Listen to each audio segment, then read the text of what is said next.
This week on the Red Sneaker Writers Podcast. So this is something that I was told a long time ago, and it really stuck with me like throughout the duration of like me working on Scion. And that is that publishing is not a race, it's a journey.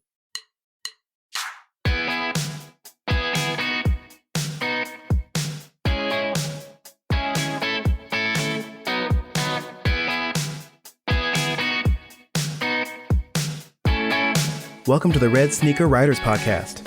News, interviews, and writing tips for people who are serious about having a writing career and want some practical knowledge to help them achieve it. Your host is the nationally best-selling author of more than 50 books, William Bernhardt. Hello, sneakers, and welcome back to the podcast. Hey, guess what? My new novel, Shameless, has a #1 bestseller flag on Amazon. I was so excited. I'm not really exactly sure what it's #1 of, but whatever. It's better than being 512th, right? And speaking of WriterCon, which we weren't, but you knew I would. So speaking of our annual writers conference, we have added, 9 new speakers, new presenters to the roster, as if we didn't already have enough already. We've added 9 new ones, mostly authors. I think they'll be on the website by the time this podcast goes out. We've got authors now covering literally every imaginable genre. I probably shouldn't say that because then somebody will think of some genre that some subclass I haven't thought of, but we got science fiction, fantasy, mystery, thriller, suspense, romance, women's fiction, humor, literary fiction, and we've got nonfiction covered too, but I'll talk about that next time. Point is, if you're looking for a way to get the knowledge you need to take your writing career to the next level, I'm prejudiced, but I think this is a golden opportunity. The conference is Labor Day weekend. That's September 2nd through 5th this year. And please check our website to learn more about it. That's writercon.com, WRITERCON.com. And now it's April. Jesse, are you ready for this? Do you have any vicious April Fool's pranks planned, or? No, it's just, getting prepared for Passover time. So I've already begun eating the matzah, so my April diet is going well so far. Sounds good.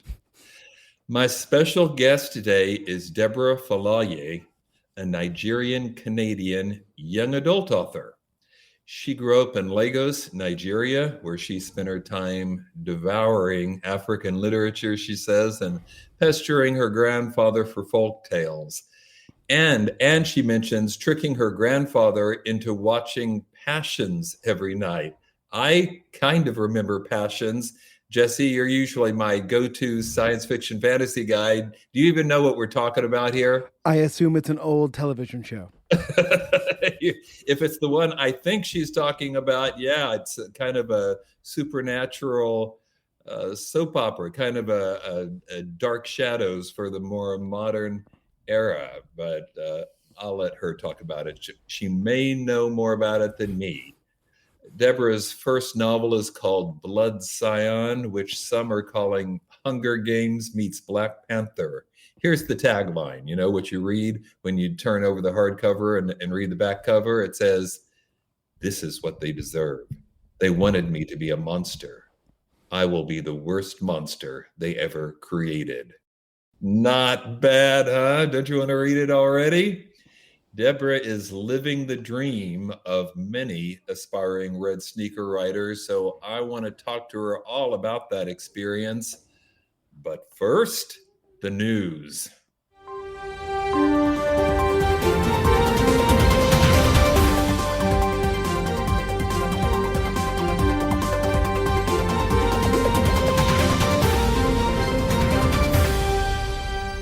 This first story I've got seems strangely timely, given all that's been going on in the world of late, because this has to do with an author losing her nomination for a prestigious literary prize after basically an online dust-up.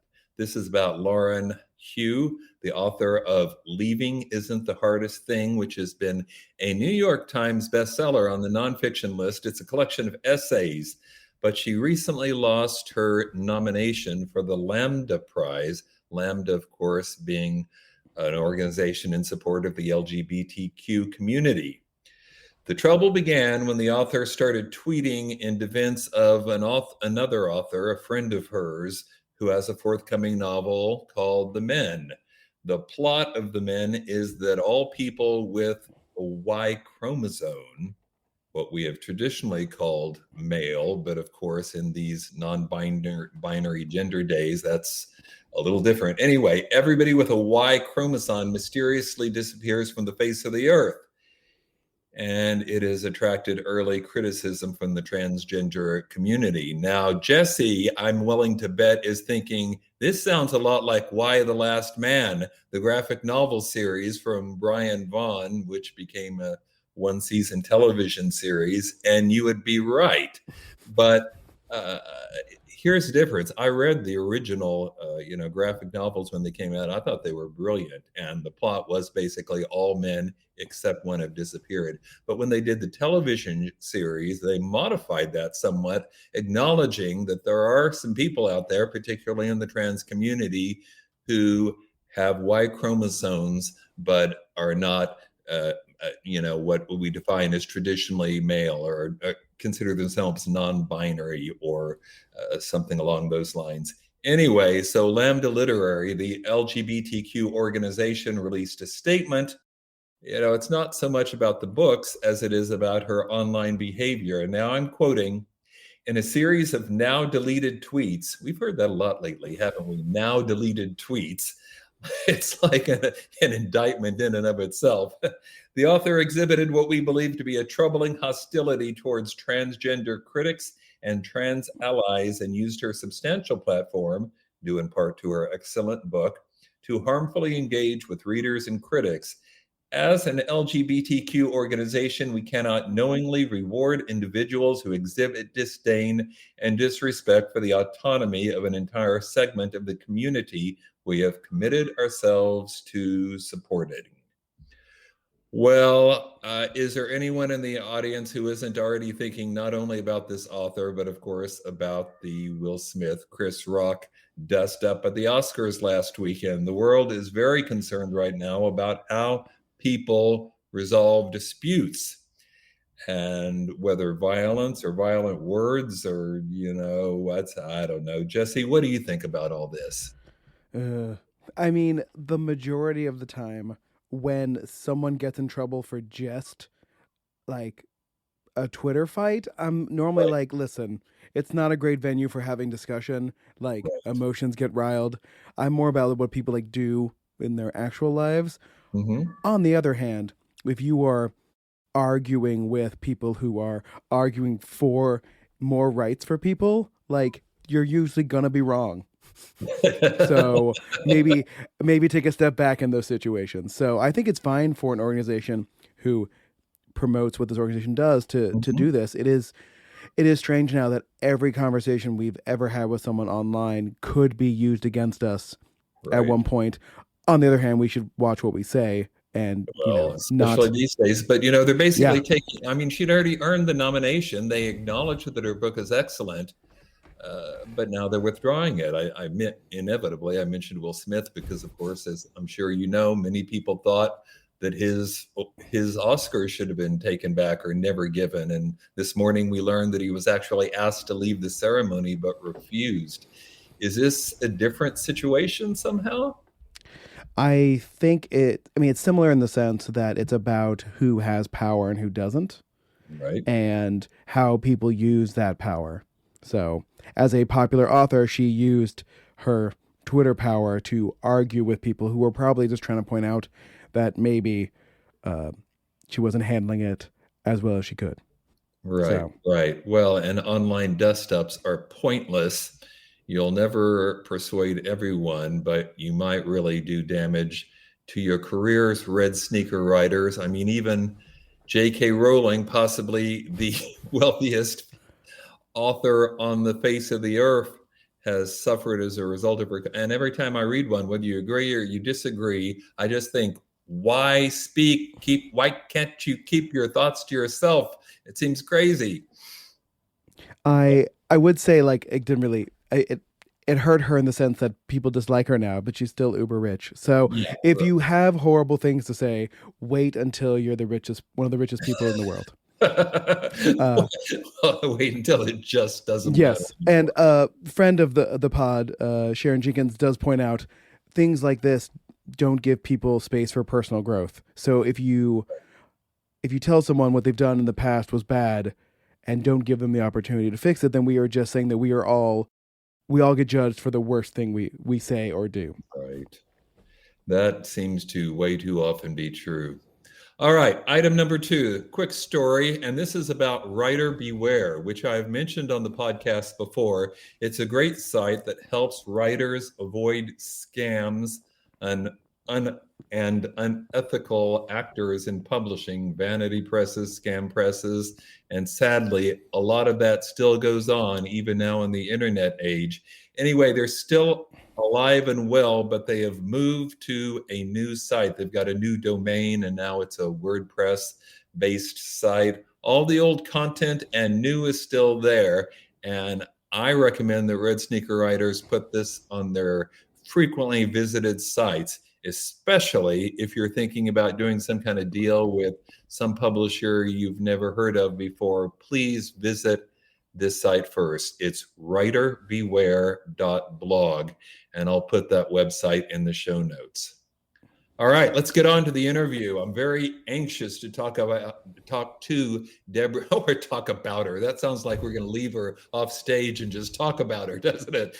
I'm anxious to talk to Deborah Falaye. Her first novel, published just earlier this month, is based on the legends and mythologies rooted in her Nigerian Yoruba culture. Deborah, welcome to the podcast. Hi. Thank you so much for having me. It's a pleasure. Okay, traditional first question. If you could give the writers out there one piece of advice, what would it be? So this is something that I was told a long time ago, and it really stuck with me like throughout the duration of like me working on Scion. And that is that publishing is not a race, it's a journey. Because I remember when I first started out, and there's this like almost like a need to finish the book right away, to get it out right away, to get it published right away. And I think in having that like that kind of mentality, you forget what like writing is about, you forget what the book's about, and you barely do any revisions, and it's just it just becomes like your whole world, it revolves around just getting this story out there. And that's nice and all, but I think taking your time to hone your craft, taking your time to revise, taking your time to research like agents and editors, and just get to know more about like the publishing industry, I think that really goes a long way. And so I would probably say that's my advice that I would give to a lot of like aspiring authors, for sure. Yeah, no, that's terrific advice. All right, tell us about this new book that's hovering over my head. Tell us about Blood Scion. Yeah, well, I mean, Blood Scion is, that's like my new book that just came out this month, actually. And it's a YA fantasy, which is inspired by my Nigerian Yoruba culture, as well as the war on children. And the story basically follows a young girl by the name of Sloan, who is descended from the ancient Orisha gods, and on her 15th birthday, gets drafted into the very military that's been hunting down her people and her kind for centuries. So now a soldier in the army, her goal isn't only to survive, but it's also to take down the army from within, even if it means becoming the very monster she hates. Yeah. Let me remind, I can see there's some people watching this podcast live, this recording live. If you have any questions for Deborah, please type them into the chat box and we'll make sure she answers them. Oh, we'll try. I don't suppose I can force you to answer them, but we can make sure they're asked, put it that way. So you live in Toronto, right, Deborah? Yeah, I did. I actually lived in Toronto for a while too, for a year while I was in college. I went to U of T, however, had a great time. But obviously this book isn't set there. So how did you research this novel? Yeah, I mean, I grew up in Nigeria, so I actually moved from Nigeria to Canada when I was 12. And just in growing up there, I say like my first inspiration for this book really has to deal with the stories that my grandmother told me back when I was in Nigeria growing up. And a lot of that is steeped in like the Orisha mythology and just like this pantheon of gods and goddesses that was rooted in like our culture and our spirituality. So in 2012, when I got this idea for Blood Sign, that was really the first thing that jumped at me. I wanted to write a story that was inspired by these gods that really, showcased like this spirituality and this culture in a way that like I knew best. And then fast forward to, 2014, like 2 years later, there was an incident that happened that, caused this huge global frenzy called the Bring Back Our Girls. And that was when a bunch of girls had gotten kidnapped from a school in Nigeria. And a lot of people were talking about it because it became like a huge topic. And I remember thinking about the situation that these girls had gone through. Obviously, being Nigerian myself, it really hit close to home. And I was just thinking about, what it is that's happening to these girls and how, like, what was their journey like, after the kidnapping and what really happened to them. Right.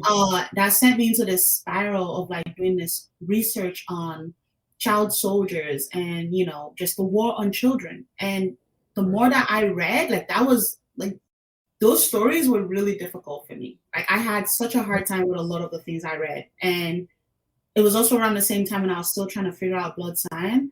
And I think that just kind of merged into my book because I felt like, the whole situation with child soldiers is not something that we hear a lot about. So I really wanted to shed some light on that, as much as I could. And I spent a lot of time researching and reading memoirs and, just trying to understand exactly like just this reality that's so different from our own. And yeah, the Blood Sign just kind of just evolved from that. Well, hats off to you. That's got to be one of the least pleasant things to research I can imagine. So it really was. How'd you get inside Sloane's head? How'd you create this character? Yeah, I mean, I think that, I knew that I wanted her to be a descendant of the gods. And Shango was like my favorite Orisha growing up. So I knew that I wanted her to have the powers that were related to his, which is like, he's this fire god and he's got this larger than life personality. And I really knew that I wanted her to like embody like those aspects of like who he was. I think the moment when I started to dig deeper into the backstory of like the child soldiers, that's when the character really became fully fleshed for me. That's when I kind of really got a good grasp of like, okay, this is who she is. Like, I know what she's fighting for. She's going to be this young soldier who's, being like forcefully, forced into like this military. But she's also going to have something that she's fighting for. And that's, to hold on to her humanity, to survive, to get a good understanding of like what happened to her mother, and also just to like reclaim back everything that's been taken from her and her people. And so I think just in putting all of that together, there's something that I do call like it's like a character study. And I tend to like use like this GMC chart, which is like the goal, motivation, and conflict. So I really spend a lot of time like just like analyzing like what my character's goal is, what her motivation is, what the conflict is. And I just sort of like build the story around that. Like, what is it that she wants? What is it that she's fighting for? And yeah, that's kind of like how I build her up. Wow. Okay, now I'm going to ask the question I bet you've heard before from publishers or critics or somebody else. This is dark stuff. Is this too bleak for YA? I mean, I thought a lot about that when I was writing the book. I thought a lot about, would anyone even want to read this because it's so dark, and because of the topic itself that I was choosing to focus on. But I think for me with Blood Sign, it's like, despite all the darkness in the book, you're still going on a journey with a girl that's learning to embrace who she is, which I think is something that a lot of YA readers, attach themselves to. Because a lot of young kids, I remember growing up, like I didn't know who I was, and I was still trying to figure out who I was, especially in a world that was also trying to tell me, no, this is who you are, this is who you should be. And that's the message behind Blood Sign, because you really get to follow this young girl who, at the start of the book, she's being told who she is dangerous, who she is bad, who she is worthless.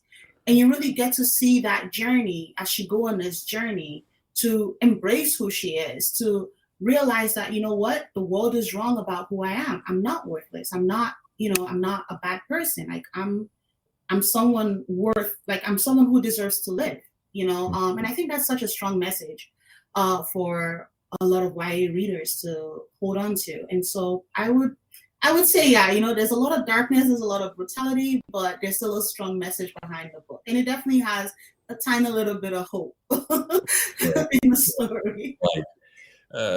But there are also pretty brutal depictions of training and warfare, and what I think is really impressive, the physical and psychological impact of war, right? Was that hard to put in a book that, again, is targeted for young people? It was hard to put in the book. It was hard because I wanted to get it right. Obviously, this is not a reality that I've lived through. So that was one of the harder aspects of it for me. It wasn't necessarily about putting it in the book. It was just about making sure it wasn't gratuitous, because sometimes you read books that, you feel like the violence is just there for the sake of the violence. And I didn't want to do that because the subject matter really meant a lot to me. So I knew if I was going to touch on this, I didn't want to butcher it. I didn't want to get it wrong. I don't want you to come out of the book like, oh yeah, she just put the violence in there for the sake of it. Like that would mean that I've done such a terrible job of such an important topic. So that was kind of, I guess, what my mindset was in digging into a lot of the brutal aspects of the story. Just like, you have to get it right. Yeah, absolutely. And this must have helped with the research. You're actually fluent in Yoruba, right? Am I saying that correctly? Yeah, you are. Yeah. Yeah. Does that come up a lot in Toronto, or? I mean, no, I speak it mostly with my parents, my brother, and just, family members. I don't think I've actually ran into, I guess it's family members and whatnot, but yeah, like I do speak Yoruba and I'm very fluent in it. Oh, that's nice. Well, I see that we have another question. I love this phrase, Jesse. Thank you, friend of the podcast. I'm going to remember that one. I'm not sure why, because I know for a fact that she lives in Texas. But anyway, she's asking, what is the writer's market like in Canada? That's interesting. I feel like when I first started writing Blood Sign, I had no idea that you could be anywhere and get published. So I, being in Toronto, I just kept wondering to myself, like, how, like, do I have to move to the US to actually do this? But I think that's like what's good about like publishing is like you really get stories from like anywhere. It doesn't really matter where you're at. So I think because of that, I haven't really had to think about what the writer's market is in Canada, just because my path to publication, the type of publication I chose, is very much traditional. And with traditional publishing, it's really just about getting an agent and getting an editor, a publisher and whatever, regardless of where you're at. But I think maybe like someone who was like an indie author might kind of have a better grasp of what the market is in Canada. Maybe. Well, I just checked the spine. You're being published by Harper, right? Which, of course, is one of the big five. I bet they have office, well, in New York, obviously, but I bet they have offices in Canada. Yeah. And the parent corporation is in Australia. So where did you send this? Where was it initially published? Where's your editor? The US. Yeah. Yeah, she's in the US. But yeah, like HCC Frenzy, which is like, I guess, a division of Canada, is the one who published it in, a division of Harper is the one who published it in the US. And then we've got Harper 360 YA, who's right. like the one publishing in like the UK. So. Yeah, that's well. I think this book could easily have appeal all over the place, and Thank you. I'm sure they do too, since they're the ones publishing. Here's another question from people listening in. What challenges have you faced getting published? Okay, so I mean, it took 10 years to get here. I started working on Scion in 2012, and 10 years later, 2022, we're getting published. I would say probably the biggest challenge I had was speed. I'm very much like a slow writer. Like I'm crazy slow. Slow. A page a day? Oh my God. If I got a page a day, I'd be happy. That's Really? how slow I am. Yeah. I feel Is that like because you got a day job or you're just slow?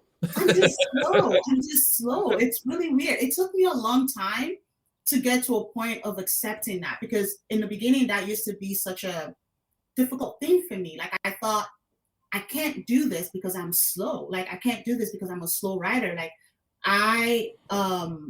like there were days when like I would get like 100 words out, like after like hours of trying to write. And I was just like, does this mean I'm not, like, it's like, this isn't the path for me to go? Like, does this mean like, I shouldn't be an author?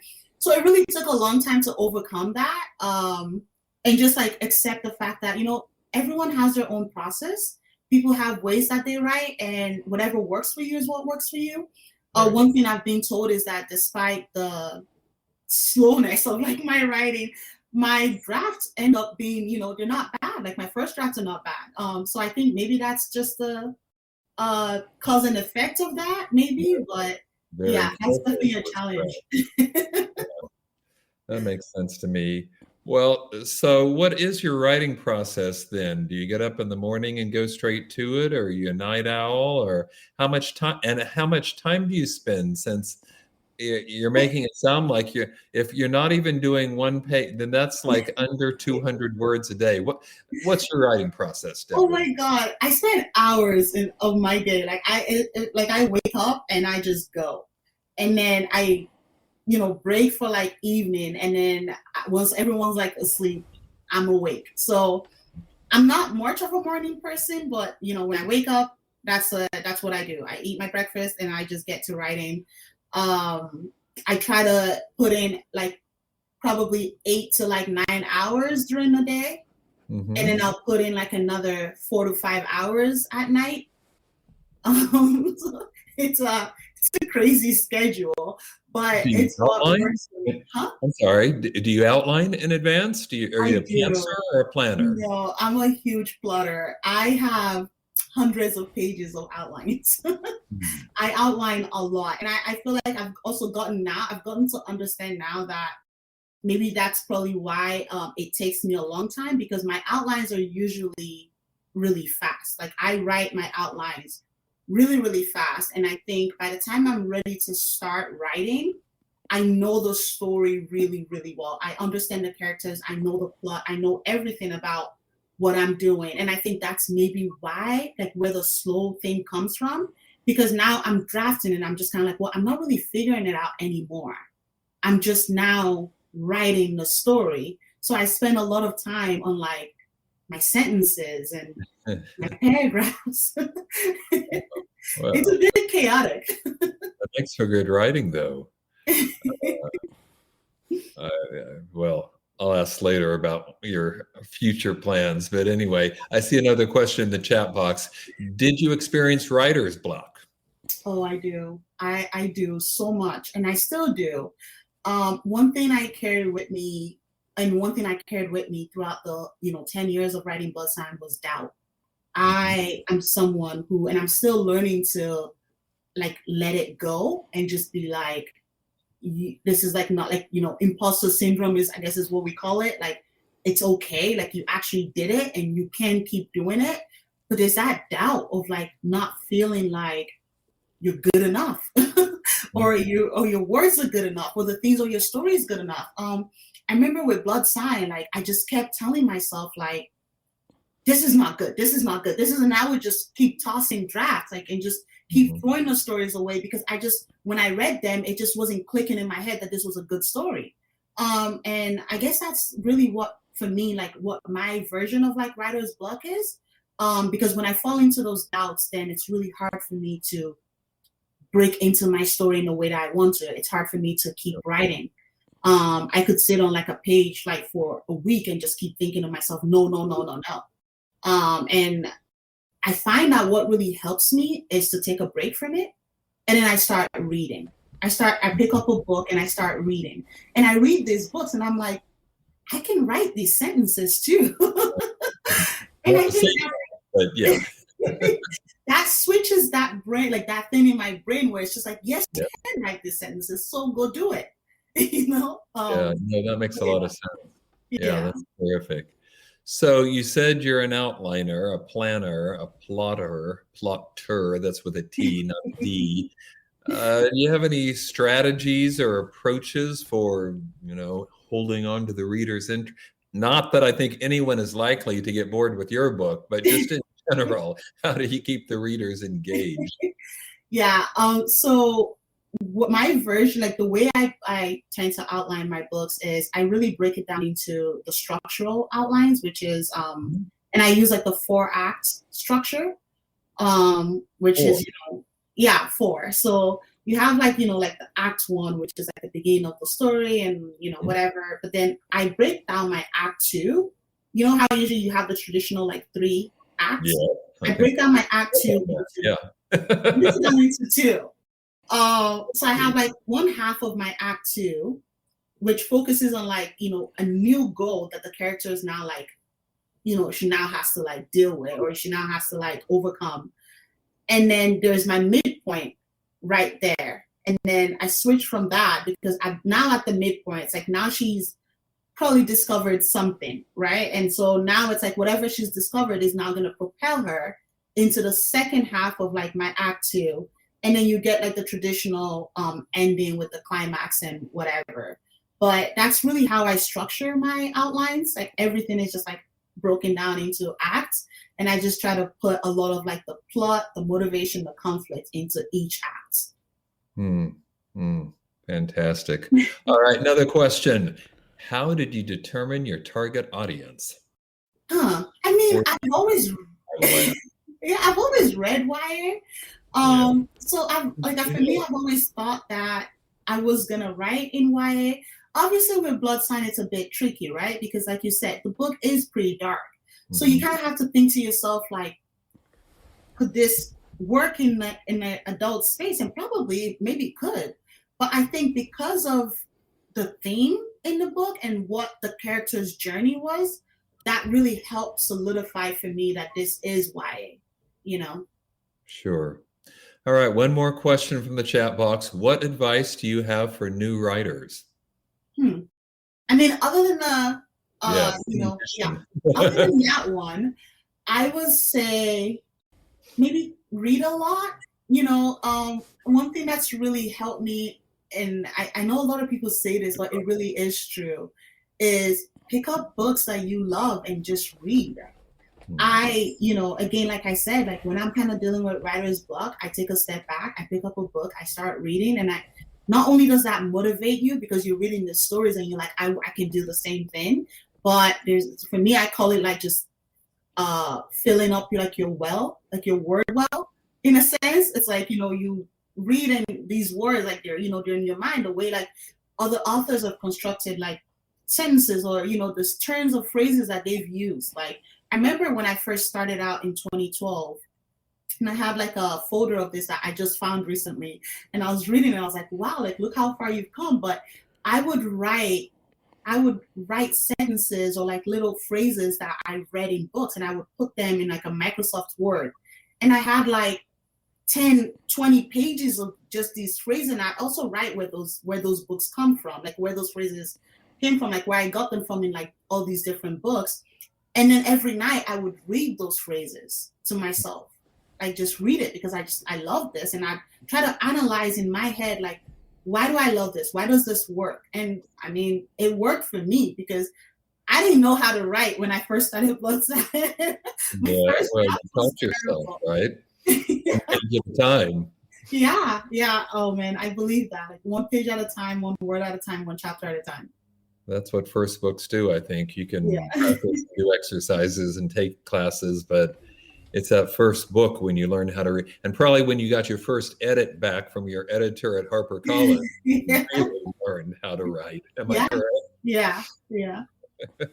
That was one of the most initially horrifying, but eventually educational experiences of mine. When I got that manuscript dripping with red ink, I know.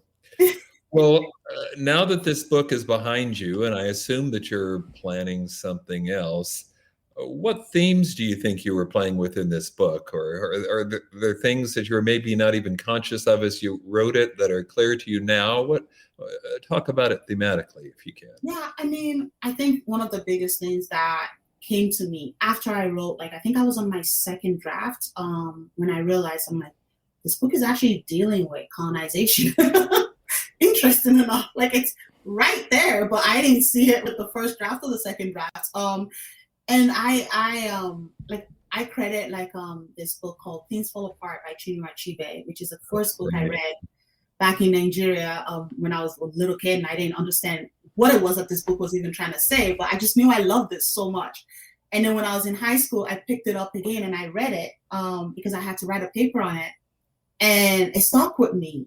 But I still wasn't thinking about the parallels between Things Fall Apart and Blood Sign until that second or third draft, where I was reading it again. I was like, wait a minute, that's what this author is trying to say. That's like the themes of colonization, just this idea behind how colonization, like the impacts that colonization leaves behind, like the legacy of it and how it affects not just, the continent, not just the community, but just like individual at an individual level, how you as the main character interact with like just this, brutal legacy that colonization leaves behind. And that's the same thing in Blood Sign. And that really made it feel all the more special for me when I realized that. So that's like one of it. And I think, the second one that I've, a lot of people have been talking about a lot, and I think it's a running theme in Blood Sign, and it will be a running theme in book 2, like the sequel that wraps this up, is this idea of survival versus humanity. That battle between both. Like when you have a main character who's forced into such a brutal life, how does she, where does the wind blow her, like in terms of how far will she go to survive? And is she still able to hold on to her humanity at the end of it?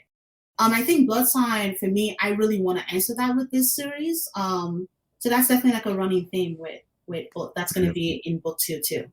Well, you anticipated my next question. There's going to be is this a trilogy? Is this something that could go on forever? How are you envisioning this? I mean, it's a duology right now.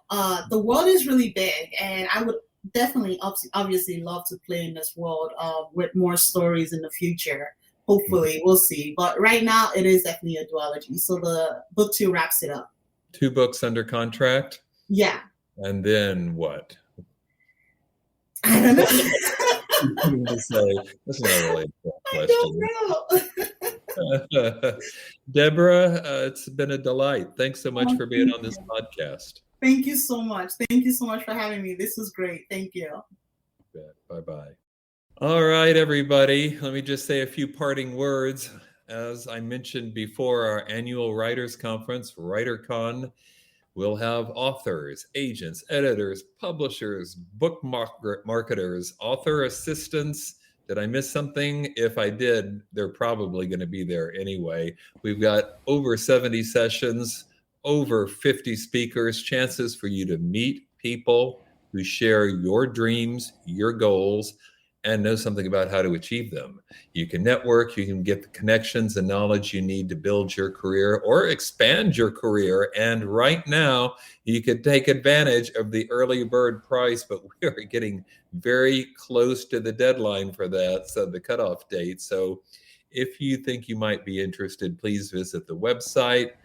Jesse's got it right up there on the screen, writercon.com. It'll be in the show notes too. And I would be remiss if I didn't mention to you that the third book in the Kenzi Rivera legal thriller series written by me, Shameless. Yes, that's the one with the #1 flag.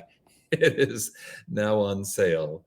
So, sneakers, until next time, keep writing. And remember, you cannot fail. you refuse to quit. See you next time.